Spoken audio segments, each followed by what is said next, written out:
লোকের দাড়ি দিয়েছেন কে? সবচেয়ে সুন্দর ইউসুফ আলাইহিস সালাম কি ছিল? দাড়ি। সবচেয়ে সুন্দর মুহাম্মদ সাল্লাল্লাহু আলাইহি ওয়াসাল্লাম। নবী মোর পরশমণি,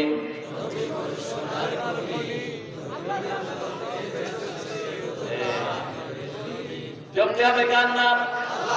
নবী মোর পরশমণি, নবী মোর সোনার খনি। আল্লাহর নাম জপে যেজন সেই তো দোজাহানের ধনী। নবী মোর পরশমণি। কেন আল্লাহর নাম জপতে হবে? নবীর নাম জপলে নবী আমাদেরকে কিছুই দিতে পারবেন না। ঠিক না ঠিক? এর মালিক কে? জপতে হবে কার নাম? আল্লাহ বলছেন তুমি আমার নাম জপো, আমিও তোমার নাম জপবো। তুমি আমার নাম জপবা, আনা আযকুরুকুম বিল মাগফিরা, আমি আল্লাহ তোমার নাম স্মরণ করে তোমার জীবনের গুনাহগুলো মাফ করে দেব।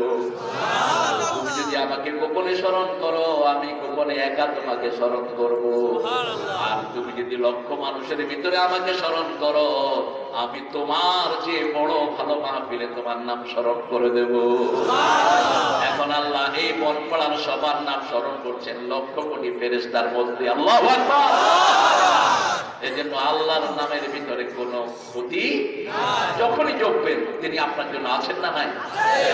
আবার কেউ কেউ খাজাকে যাবেন, খাজা খাজা পুষ্প দে যা দিল ভর যা, খাজা খাজা তুম মুঝে দে যা और ना खिला दूंगा गांजा।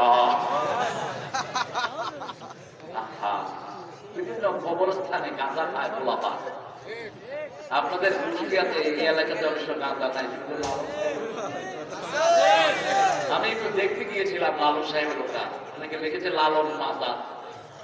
মাজার হইল কেমন? উনি তো মুসলমান না হিন্দু? এটার মাজার নাম দিয়েছেন কেন? এখন গিয়ে দেখি যে সব প্রতিদিন ইমামরা বসে এত বড় বড় দাড়ি মুখ। আমি তো সালাম দিতে দিতে অস্থির, খুব থাকা আরো 20-25 বছর আগে দেখি যে কেউ সালাম উত্তর দেয় না। ধরো সন্ধ্যার পরে দেখি যে দাড়ির ভিতর থেকে সব বড়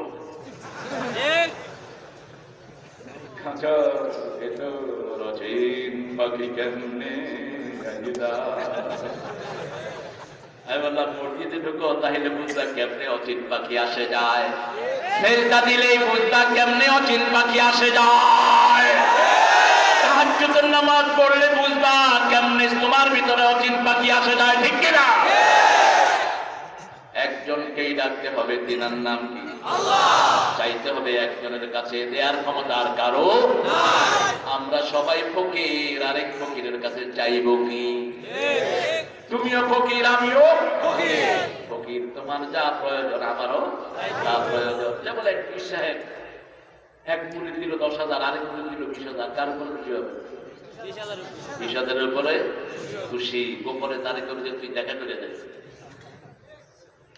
কিন্তু এমন একজনের কাছে চাইতে হবে যিনার নিজের কোনো প্রয়োজন নাই, যিনি আমাদের ভাষা না বললেও বুঝেন, মনে মনে চাইলেও যিনি বুঝেন। তিনার নাম কি? আল্লাহ।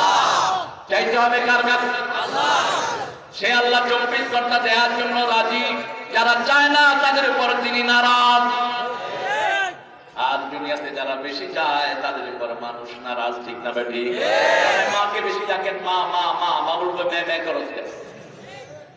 আব্বাকে বেশি ডাকেন আব্বা বলবেন ভ্যা ভ্যা করস কেন? কিন্তু আল্লাহ বলেন উদুনি আস্তাজিব লাকুম, আমাকে ডাকো, ডাকলেই আমি উত্তর দিয়ে দেব। উজিবু দাওয়াতাদ দাঈ ইযা দাআন ফালিয়াস্তাজিবু লি ওয়ালিউমিনু বি লাআল্লাহুম ইরশুদুন। আমাকে ডাকো, যখনই ডাকবা তখনই আমি তোমার ডাকে সাড়া দেব। তুমি যদি মাছের পেটে মৃত্যুর সময় ডাকো, আমি আল্লাহ তোমাকে মাছের পেট থেকে বাঁচিয়ে দেব। তুমি যদি আগুনে ঢোকার সময় আমাকে ডাকো, আগুন থেকে রক্ষা করে দিবেন কে? আল্লাহ। তুমি যদি কুষ্ঠ রোগীতে সারা শরীর পচে গিয়ে আমাকে ডাকো, রোগ থেকে মুক্ত করে দিবেন কে? আল্লাহ। সে আল্লাহ এখনো আছে না নাই? সে আল্লাহর নাম আল্লাহ। কি নাম? আল্লাহ। আল্লাহ। এজন্য সব তসবিহগুলোতে শ্রেষ্ঠ তসবিহ হলো আল্লাহর নামের সাথে সুবহানাল্লাহ, আলহামদুলিল্লাহ, আল্লাহু আকবার, লা ইলাহা ইল্লাল্লাহ। এই চারটার চেয়ে শ্রেষ্ঠ কোনো তসবিহ নাই। তবে আমাদের দেশে খোদা নামটাও খুব প্রচলিত রয়েছে। খোদা নামটা এসেছে ইরান থেকে। খোদা আল্লাহর কোন সিফতি নাম না। 10 লক্ষ বার খোদা বললেও একবার আল্লাহ বলার সওয়াব হবে না। আল্লাহর আসল নাম কি? আল্লাহ। যদিও আমাদের সাহিত্যে বেশি। খোদা এই গরিবের শোনো, শোনো মোনাজাত খোদা এই গরিবের, দিও তৃষ্ণা পেলে ঠান্ডা পানি, ক্ষুধা পেলে লবণ ভাত, এই গরিবের শোনো, শোনো মোনাজাত আল্লাহ এই গরিবের। মাঠে সোনা ফসল দিও, দিও গৃহ ভরা বন্ধু প্রিয়, হৃদয় ভরা শান্তি দিও, সেই তো আমার হবে হায়াত এই গরিবের শোনো, শোনো মুনাজাত। বলেন আমিন।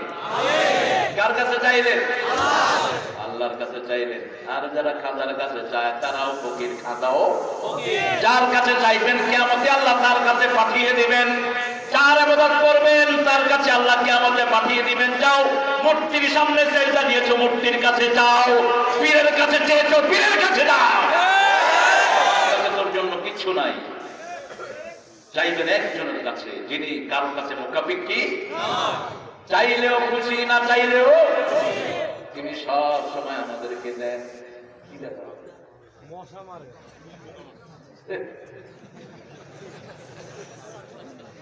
আমরা কয়েল জ্বালাই মশা মারার জন্য, অথচ কয়েলে হাত নষ্ট করে দেয়।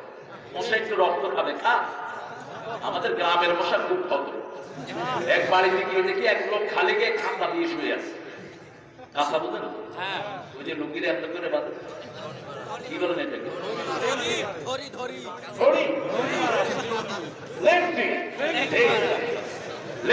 বললাম ভাই আপনি লেখতে দিচ্ছেন, তোর মশারি নেই তো? সর্বে মশা আর আসবে না। কি ভালো মানুষ দেখে, মানুষ যে কত রকমের হইতে পারে। আমি মশা কামড়ায় না, কারণ মশায় সর্বে আসেই। শহরের লোকেরা ঘুষ খায় বেশি, এই জন্য ডেঙ্গু মশা বেশি শহরে। ডেঙ্গু আসে না, ঠিক না ঠিক? ডেঙ্গু শুধু ঘুষখোর করে খায়, খান নিয়ে নিয়ে যায়, এসির পানি খায়া যায়। এসির পানিতে ডেঙ্গু হয় বেশি, আর ঘুষখোরে খায় বেশি। গ্রামে আসে না, কারণ গ্রামের লোক মশারি নাই, আল্লাহর কাছে সমর্থ করে, ঠিক না ঠিক? শহরে মশারির ভিতর দিয়ে মশারি, আপনি মশারির ভিতরে ঢুকার আগে মশা কয় আমি এখানে আছি, লাভবাহিক আমি আছি। ঘুষ খাস তোর তেল বাইক ফিরা পেলাম কামলায়া করে। আর যদি ঘুষ না খাস তোরে আদর করো। মশার একটা আয়াত আছে, ওটা পড়বেন, মশা কামড়াবে না, একদম ডিস্টার্ব করবে না। কোন সূরা আয়াত? ইন্নাল্লাহা লা ইয়াস্তাহি আন ইয়াদরিবা মাসালান মা বাউদাতান ফামা ফাওকাহা। আল্লাহ কখনো লজ্জাবোধ করেন না, ইতস্ততা করেন না মশার যে ছোট প্রাণীর উপমা দিতে। কারণ সারা পৃথিবী মিলে মশার যে নল দিয়ে মশার অন্তটানে এরকম নল সৃষ্টি করার ক্ষমতা রাখে। এত চিকন নল, মশা কিন্তু বসেই কামড় দেয় না, বসে সে সার্ভে করে যে কোন হাত দিয়ে ঢুকাবে। দেখবেন মশা এরকম করে আদাব ঘুরা, আদাব ঘুরায় আসতে বিসমিল্লাহ আবার এমনি করে এটা ঢুকে আসতে করে। আপনি যদি কামড়া পেতে করেন হাত মালসা বাই করেন, এই টানাটানি শুরু হয়। কি অসাধারণ প্রাণী আল্লাহ বানালেন মাছি। মাছির সারা শরীরে চোখ, এদিক থেকে আপনি থাপড় মারেন, মাছি দেব খবরদার, থাপড় মারবি না। এই মাছি খাওয়ার ভিতরে পড়লে ডুবাইয়া দেন। রাসূল বলেছেন সাল্লাল্লাহু আলাইহি ওয়াসাল্লাম, দুধের ভিতরে মাছি পড়লে ডুবিয়ে দেন, ওটা পানিটা বিশুদ্ধ হয়ে গেল। কারণ মাছি যখন কোথাও ডুবায়, পানটা ডুবায়, পানটার ভিতরে থাকে রোগ, ডাইটাতে থাকে ওই রোগের ঔষধ। ডুবিয়ে দেন, ওইটা নিষ্পাপ হয়ে গেল, রোগ মুক্ত হয়ে গেল। আল্লাহু আকবার। সেজন্য আল্লাহকে ডাকবো, রাসূলকে ডাকবো। আমাদেরকে দেখেন যিনি, তিনার নাম কি? আমাদেরকে শোনেন যিনি, তিনার নাম কি? শোনার জন্য কি দরকার? আল্লাহর আছে না নাই? তবে কিরকম সেটা জানেন কি? আল্লাহর চেহারা আছে কিরকম সেটা জানেন কি? কেউ যদি বলে আমাদের কানের মতো তিনার কাছে মুশরিক, কেউ যদি বলে আমাদের হাতের মতো আল্লাহর হাত, সে মুশরিক। আমার সমকক্ষ মতো, আমার মতো হতে পারে, আমার পিতার মতো হতে পারে, দুনিয়াতে আকাশে কেউ। আল্লাহ বলছেন ইয়াদুল্লাহি ফাওকা আইদিহিম, আমার হাত ওদের হাতের উপর। তাদের হাতের উপর যারা মুসলমানরা হাত মিলায়, তাদের হাতের উপর কার হাত? যারা কোরআনের দলে আসে তাদের হাতের উপর কার হাত? কিন্তু আল্লাহর হাত কিরকম কে জানেন? আল্লাহ জানেন। যেমন আমরা বলি ইন্নী ওয়াজহাতু ওয়াজহিয়া লিল্লাযী, আমরা আমাদের চেহারা ফিরালাম ওই চেহারার দিকে যিনি আকাশও বানিয়েছেন, জমিনও বানিয়েছেন। এখন আল্লাহর চেহারা কেমন এটা আল্লাহ ছাড়া কেউ জানে না। আমাদেরকে রাসূল সাল্লাল্লাহু আলাইহি ওয়াসাল্লাম শিক্ষা দিয়েছেন, যদি লবণ দরকার হয় কার কাছে চাও? জুতার ফিতার দরকার হয় কার কাছে চাও? আর এই সব চাওয়ার জায়গা হলো কোরআন। কি না? একটা সূরা পড়ে রাসূল বেশি চাইতেন, আমরাও চাইবো। কোন সূরা বলেন? কোন সূরা রাসূল পড়তেন বেশি? ইয়াসিন, সূরা ফাতিহা। এর কথাই হলো সবচেয়ে বেশি পড়তেন কোন সূরা? আমরা কোন সূরা পড়ি বেশি? আলহামদুলিল্লাহ বলেন না? আলহামদুলিল্লাহ। ফাতিহাটা আল্লাহ অটোমেটিক দিয়ে দেয় মুসলমানদের। মসজিদে গেলেই সূরা ফাতিহা মুখস্থ। আমার হাতে কত রমজান, আগের রমজানে ব্রিটিশ মেয়ে একটা, ইংলিশ মেয়ে, নিউ ইয়র্কে ঈদের নামাজ পড়ালাম। মেয়ে এসে বলছে আমি একটু হাত দেয় ইমাম, আমি ইমামরে হাত দেব। এখন বডিগার্ড ছিল, বডিগার্ডরা বলবে যে আরে কি ভয় পাইতেছে, বিরাট কি আছে, আমরা আওয়াজ করলে এসে বেশি হবে। বলেন আল্লাহু আকবার। ওই বোমের আওয়াজ আমার পেটের ভিতরে ঢুকে দিচ্ছে। এটা আমাদের চেয়ে বড় বোম কার কাছে আছে? আমাদের বোম একদম আরশ পর্যন্ত পৌঁছে যায়। তোমাদের চেয়ে একটু গায়ে তুলতে নিচে গায়ে পড়ে আবার এটা মাইরা তুল মেরা সরা যাবে নিজের গায়ে পড়ে।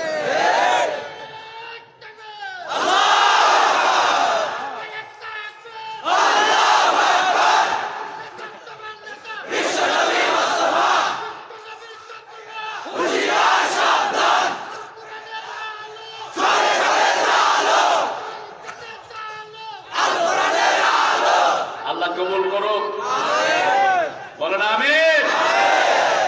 আমাদের স্লোগান হবে দুনিয়ার মুসলিম এক হও, দুনিয়ার মুসলিম। এখানে কোরআনের দুশমন আসেনি, সব বন্ধু এসেছে, ঠিক কিনা? মসজিদে ঢুকে যদি কই মসজিদে শত্রুরা আমি এসে নামাজ পড়ছি আমার শত্রু আছে, এখানে সব কোরআনের বন্ধু। আল্লাহ কবুল করুন, আরো জোরে বলেন আমিন।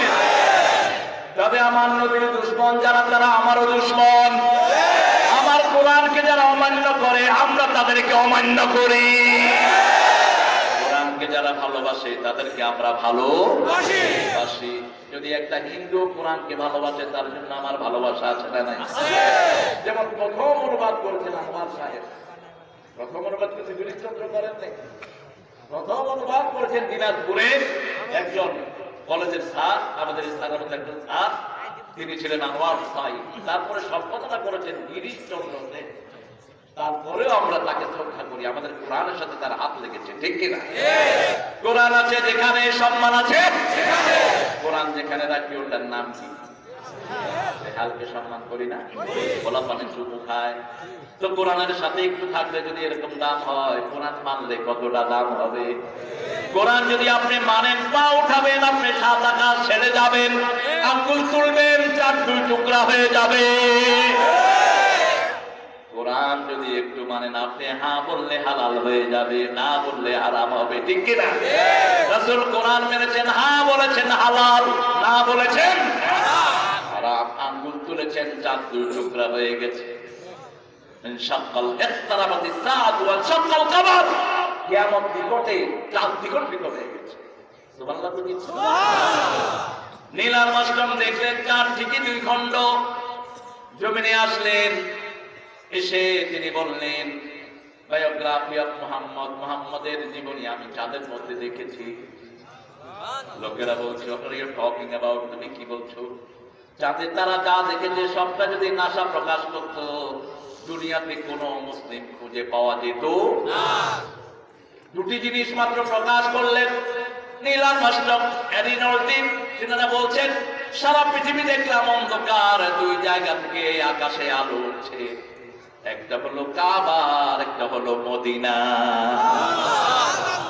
চাঁদ দেখলাম দুই খণ্ড, পড়ে দেখি মুহাম্মদ সাল্লাল্লাহু আলাইহি ওয়াসাল্লামকে কাফেররা বলল, চাঁদ যদি দুই টুকরা করতে পারো আমরা সবাই পড়বো লা ইলাহা ইল্লাল্লাহু মুহাম্মাদুর রাসূলুল্লাহ সাল্লাল্লাহু। কাফেররা মিথ্যুক হয়, ঠিক যাবে ঠিক। মুমিনরা সত্যবাদী, কাফেররা সত্য গ্রহণ করে না, মুমিনরা সত্য গ্রহণ করে। আল্লাহ বলছেন ইয়াসিনুল কুরআনিল হাকিম, বিজ্ঞানে ভরা কোরআনের কসম। বিজ্ঞানের জন্মই হলো কোরআন থেকে। যেমন রাসূল বলেছেন 1400 বছর আগে, তাহতা কুল্লা নারিন বাহর ওয়া কুল্লা বাহরিন নার, প্রত্যেকটি সাগরের নিচে আগুন আছে, আগুনের নিচে সাগর আছে। 1400 বছর আগে বললেন। এখন বিজ্ঞান পরীক্ষা করে দেখছে প্রত্যেক সাগরের নিচে কি আছে? আগুন আছে। আগুন না থাকলে সাগরের সব মাছগুলো মারা যেত, ঠান্ডায় জমে যেত। শীতকালে সাগরের পানি গরম, সাগরের পানি কি গরম। আবার প্রত্যেক আগুনের নিচে সাগর আছে। কে বলছেন? আল্লাহ বলছেন। কথাটা দিয়েছেন মুহাম্মদ সাল্লাল্লাহু আলাইহি ওয়াসাল্লাম। আবার রাসূল সাল্লাল্লাহু আলাইহি ওয়াসাল্লাম বলেছেন লা তানফুসিল মা, বুখারী মুসলিমের বর্ণনা, কোন পানিতে ফু দিও না, দুধে ফু দিও না, চাতে ফু দিয়ে চা ঠান্ডা করো না। এখন বিজ্ঞান বলছে আপনি ফু দিলে কার্বন ডাই অক্সাইড পানির সাথে মিলে ওটা বিষ হয়ে যায়, বুকে আটকা পড়ে আপনি মারা যেতে পারেন। 1400 বছর আগে এই কথা বললেন রাহমাতাল লিল আলামিন। আল্লাহু আকবার। ডান হাতে খাও, বাম হাতে খেও না। কোন হাতে? ডান হাতে খাও। এখন বিজ্ঞান দেখে খাওয়ার নলগুলো ডান দিকে ঘুরানো। যদি ডান হাতে খান নলগুলো ফ্রি থাকে, খাওয়াটা সহজে যায়। আর যদি ডান পাশে চেপে ধরে খান ওটা বুকে আটকা পড়ে মারা যেতে পারে। দাঁড়িয়ে খেও না। আজকের বিজ্ঞান বলছে যারা দাঁড়িয়ে খায় তাদের কিডনিতে চাপ পড়ে। পাশ্চাত্য পৃথিবীতে কিডনি রোগী বেশি, কারণ তাদের খাওয়া গুলো হলো দাঁড়িয়ে। বুফে খায়, বুফে বুঝেন? বুফে একটা ট্রেতে পেড়ে থাকে, 20-25টা ট্রে থাকে, এখানে গোস্ত, এখানে মুরগি, এখানে মাছ, এখানে চাউল, এখানে ভাত, এখানে পোলাও, এভাবে লাইন করে থাকে। ঘুরে ঘুরে হাঁটে আর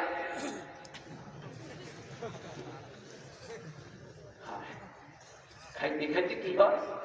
কিডনি গুলো শেষ। এই যে পানি ঢালছেন, রাসূল বলছেন বসে খাও, পানি খাও, বসে খাও, খাওয়া খাও, বসে খাও। আজকের বিজ্ঞান বলছে যারা দাঁড়িয়ে খায় এদের লিভারে চাপ পড়ে, এদের কিডনি নষ্ট হয়, লিভার নষ্ট হয়।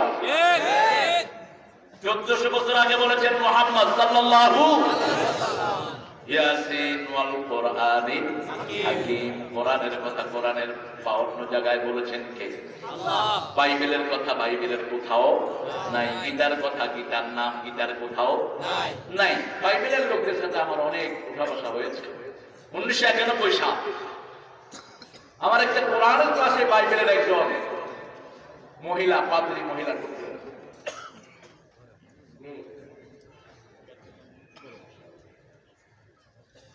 তো তিনি ঢুকে বলছেন যে when I read Bible I feel too much peace in my heart. I couldn't find such a brilliant book better than Bible. মহিলা আমার ক্লাসে ঢুকে বলছেন ছোট বাচ্চাদেরকে যে বাইবেলের চেয়ে সুন্দর কিতাব নাই, বাইবেল পড়লে ভিতরটা ঠান্ডা হয়ে যায়। আমি যখন বাইবেল পড়ি আমার খুব ভালো লাগে। তা আমি এসে বললাম যে what's the meaning of Bible? আপনি বাইবেল ভালো জানেন? তো হ্যাঁ অনেকবার। বাইবেলের অর্থ কি? অর্থ তো আমি জানি। এটা পড়লে যে ঠান্ডা লাগে ভালো লাগে এটা বুঝলেন কেমন? পড়তে পড়তে মাঝে মাঝে ঘুম আসে। আমি বললাম যে কোনো বিরক্ত কর এগুলো পড়লেও ঘুম আসে। যেমন মসজিদে জুমার সময় আমরা ঘুমাই, কারণ জুমার কথা অনেকেই বুঝি না। আবার মসজিদে ঘুম আসে কারণ মসজিদে সব সময় জিকির হয় কার? আল্লাহ। মসজিদে শান্তি আর শান্তি। আপনি বোধহয় বাইবেল বুঝেন না, এই জন্য ঘুমায়া পড়েন। বললাম যে is there any word Bible word in your Bible? বাইবেলের ভিতরে আরে কে রে রে কি জানে? ও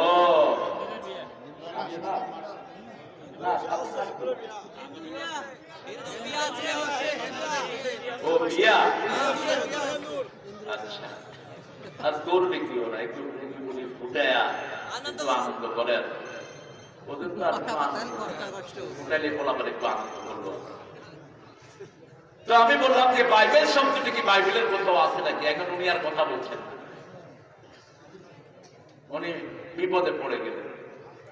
এখন বললেন যে আমার পাদ্রী জানে, আমি জানি না। সে বসেন, আপনি তো এখন পাদ্রী হিসেবে কথা বলতেছেন। বলছেন তোমার কিতাব কি? আমি বললাম আমার কিতাবের নাম কোরআন। তিনি বললেন কোরআনের অর্থ কি? আমি বললাম প্রথম দিন যেদিন কোরআন জমিনে এসেছে ওই দিনই অর্থ নিয়ে এসেছে। কোরআন নিজের শব্দ নিয়েই জমিনে প্রথম আসে, ঠিক না ঠিক?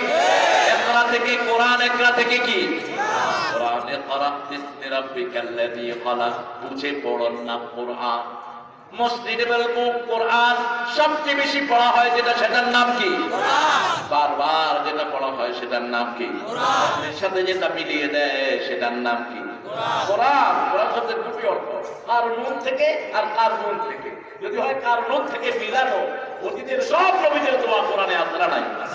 যেমন আমরা মুনাজাত করলে আদম আলাইহিস সালামের দোয়া পড়ি, মনে হয় তিনি আমাদের সমাজেই আছেন। রাব্বানা যালামনা আনফুসানা ওয়া ইন লাম তাগফির লানা ওয়া তারহামনা লানাকুনান্না মিনাল খাসিরিন।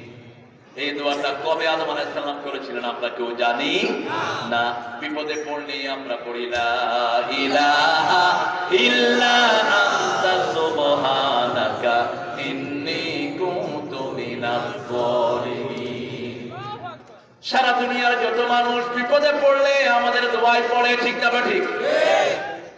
মেনহাট পৃথিবীর নারী, আপনার এসএমএস করেন, এগুলো মেনহাট চলে যায়।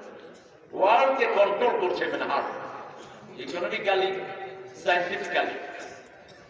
এই মেনহাটনে আন্ডারগ্রাউন্ড ট্রেনে আমি বসা, হঠাৎ করে একটু ভূমিকম্প হলো, মানুষ বলছে হেল্প হেল্প হেল্প।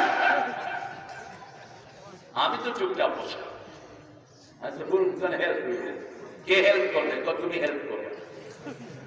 আমার হেল্প করবে কে? কয় গড। আমি বললাম তোমরা গডের কাছে চাও না কেন? কয় আমরা গডকে চিনি না, জানি না। গডের নাম আমরা বলি না, আমরা গড ছাড়াই চলি, কিন্তু বিপদে পড়লে গড ছাড়া বাঁচার উপায় নাই। এবার আমি বললাম ঠিক আছে, আমার সাথে পড়ো লা ইলাহা ইল্লাল্লাহ, লা ইলাহা ইল্লাল্লাহ মুহাম্মাদুর রাসূলুল্লাহ। বলছে এটা কি? বললে এটাই পড়েছেন ঈসা আলাইহিস সালাম, এটাই পড়েছেন সব নবীরা, আদম থেকে সব নবী এটাই পড়েছেন। এটা পড়লে উদ্ধার করবেন কে? কালেমা পড়লে গুনাহ মাফ করে দেন কে? আর গুনাহ মাফ করলে বিপদ দূর করে দেন কে? তাকবিরু রাব্বাকুম ইন্নাহু কানা গাফফারা ইউরসিলু আলাইকুমুস সামাআ মিদরারা। রবের কাছে মাফ চাও, তোমাদের গুনাহ মাফ করে দিবেন কে? আকাশ থেকে রহমতের বাড়ি বর্ষণ করবেন কে? আবার সন্তান বাড়িয়ে দিবেন কে? হুসাইন নবীর কাছে একজন এসে বলছে, ইয়া হুসাইন আমি খুব অসুস্থ। তিনি বলেন ইস্তেগফার করো। আরেকজন এসে বলছেন আমার ছেলে মেয়ে হয় না, তিনি বলছেন ইস্তেগফার করো। আরেকজন বলছেন আমার ব্যবসা বাণিজ্যে বরকত নাই, তিনি বলেছেন ইস্তাগফিরু রাব্বাকুম, রবের কাছে ইস্তেগফার করো। বাকি সাহাবীরা বললেন বুঝলাম না হুসাইন, তিনটা জিনিস চাইলেন, তিনটার ব্যাপারে একটা কথা বললেন, কয়টা? একটা। অসুস্থতা তাও ইস্তেগফার, সন্তান নাই তাও ইস্তেগফার, বরকত নাই তাও ইস্তেগফার। ইস্তেগফার যারা বেশি করে তাদের সব কাজ যোগান দিয়ে দেন কে? আল্লাহ বলছেন আমা কুননা মুআযিবিহিম ওয়া হুম ইস্তাগফিরুন। যখন আমার কোন গোলাম আমার কাছে গুনাহ মাফ চায়, আমি তাকে কোনো আযাব দেই না। গুনাহ মাফ চাইলে তার জন্য আযাব বন্ধ করে দেন কে? এজন্য বাংলাদেশে যখন তুফান ওঠে, তুফান বাংলাদেশে ধাক্কা মারে না, ভারতে ধাক্কা দেয়। উঠে বঙ্গোপসাগরে ধাক্কা দেয় ভারতের লোকেরা। আমার সাথে দেখা হলো এক ঠাকুরের, দিল্লি এয়ারপোর্ট। আমাকে বললেন নমস্তে। আমি তো আর নমস্তে বলি না, নমস্তে মানে হলো তোমার মাথা আমার ঠেকে নিচ্ছে।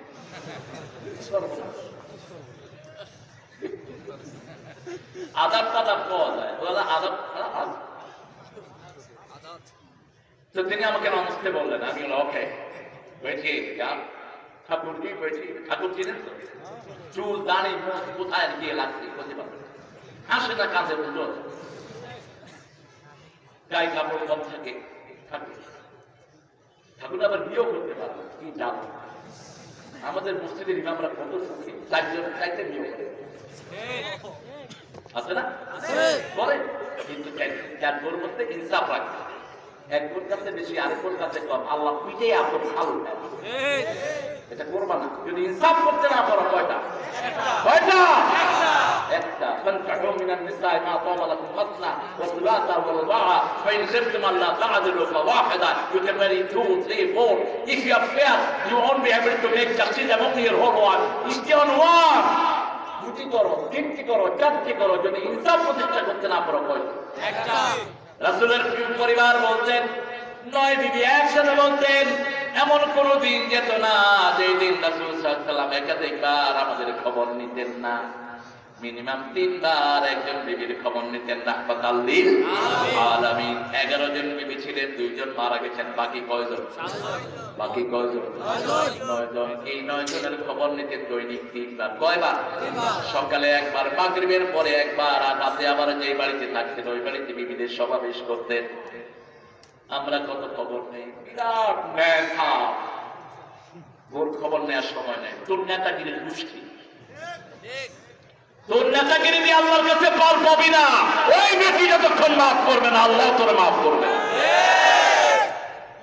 বিয়ে করে সৌদি আরবে গিয়ে বসে, লন্ডন আমেরিকায় গিয়ে কাজের জন্য বসে আছে, আবার অবস্থা কিসের জন্য বিয়ে করেছে? 4 মাসের বেশি থাকতে পারবে না বস থেকে দূরে। কয় মাস? 4 মাস। সূরা বাকারা 226। ইয়ালুনা তারাব্বাসু 4 আশহুর। আল্লাহ বলেন তা করলেও 4 মাসের বেশি বস থেকে আলাদা থাকতে পারবা না। এটা বোরহাম প্রতিদিন কথা বলতেন বিবির সাথে। আবার সাফিয়া রাদিয়াল্লাহু আনহা বলতেন যখনই আমাদের কোন বিবি মনক্ষুণ্ণ হতেন, চোখে পানি আসতো, প্রথম আঙ্গুলটাই রাসূলের পড়তো আমাদের চোখে, তিনি আমাদের চোখের পানি মুছে দিতে। আমরাও রাসূলের হুকুম মানবো, কারণ রাসূলের হুকুমের নাম হলো কোরআন। হুকুমের নাম কি? কোরআন। তিনি ছিলেন জীবন্ত কোরআন, কান্নাহু কোরআন হাই। কোরআনের ভিতরে যা আছে জীবন্ত করে দেখিয়েছেন মুহাম্মদ সাল্লাল্লাহু আলাইহি ওয়াসাল্লাম। ওয়াল কোরআনিল হাকীম ইন্নাকা লামিনাল মুরসালিন। আল্লাহ কোরআনের বিজ্ঞানের কোরআনের কসম করে বললেন নিশ্চয়ই আমার নবীকে আমি পাঠিয়েছি। পাঠিয়েছেন কে? আল্লাহ। আলা সিরাতিন মুস্তাকিম। কেউ যদি সোজা পথে চলতে চায় রাসূল ছাড়া কোনো উপায় নাই। রাসূল আমার ভালোবাসা, রাসূল আমার আলো আশা, রাসূল আমার প্রেম বিরহের মূল আলোচনা, রাসূল আমার কাজে কর্মে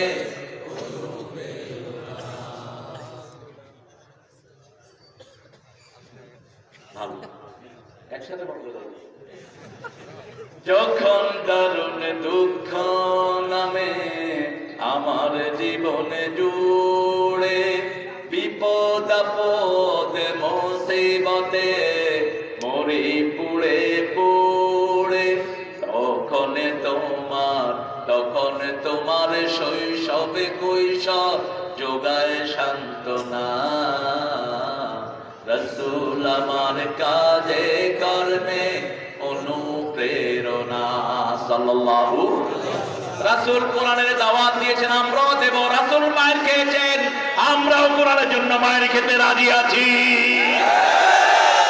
রাসূল এলাকা ছেড়েছেন, আমরাও এলাকা ছাড়তে রাজি, কিন্তু কোরআন ছাড়তে পারবো না, ইসলাম ছাড়তে পারবো না, সব ছাড়তে পারবো কিন্তু ঈমান ছাড়তে পারবো না। বড় সুন্দর একটা ব্যাখ্যা দিয়েছেন আমার স্যার। ঈমান দুটি ভাগ, একটি হলো আল্লাহর ভালোবাসা, আরেকটি হলো রাসূলের ভালোবাসা। আপনারা খেয়াল করেছেন আল কোরআনিল হাকীম ইন্নাকা লামিনাল মুরসালিন আলা সিরাতিন। সব ইবাদতের মূল চাওয়া হলো ইহদিনাস সিরাতাল মুস্তাকিম, সেই মুস্তাকিমের নাম হলো মুহাম্মদ সাল্লাল্লাহু আলাইহি ওয়াসাল্লাম। কে বলছেন? আল্লাহ বলছেন ইয়াসিন ওয়াল কুরআনিল হাকীম ইন্নাকা লামিনাল মুরসালিন আলা সিরাতিম মুস্তাকিম। এবার আল্লাহ বলছেন এই যে সিরাতুল মুস্তাকিম আমার নবীকে আমি উপহার দিলাম, কোত্থেকে এসেছে? তানজিলুন আজিজুর রহিম, নাযিল করেছেন একজন পরাক্রমশালী, যিনি পরাক্রমশালী এবং দয়ালু। আল্লাহু আকবার। পরাক্রমশালী কেন বললেন? আপনি মানবেন না, আপনাকে এমনি ছাড়া হবে না। দুনিয়াতে মায়ের খাবেন, চূড়ান্ত মায়ের আখিরাতে খাবেন, ঠিক না বেঠিক? আর যদি মানেন দুনিয়াতে মায়ের খেলেও মৃত্যুর পরে জান্নাতি হয়ে যাবে। যেমন সুমাইয়া রাসূলকে মানলেন রাদিয়াল্লাহু আনহা, আবু জেহেল এসে হাত পা বাঁধলো, বলল মুহাম্মদকে ভুলে যা। সুমাইয়া বলছেন সব ভুলবো, নবীকে ভুলতে পারবো না। কালেমা বন্ধ কর, কালেমা বন্ধ করতে পারবো না। মুখের কাছে এসে ভেংসি কাটলেন, ভুলে যা মুহাম্মদকে। সুমাইয়া রাদিয়াল্লাহু আনহা মুখের সব থুতু আবু জেহেলের মুখে ছুঁড়ে মারলো। হাতে ছিল বল্লম, বল্লম দিয়ে লজ্জাস্থানে কোপ মারলো।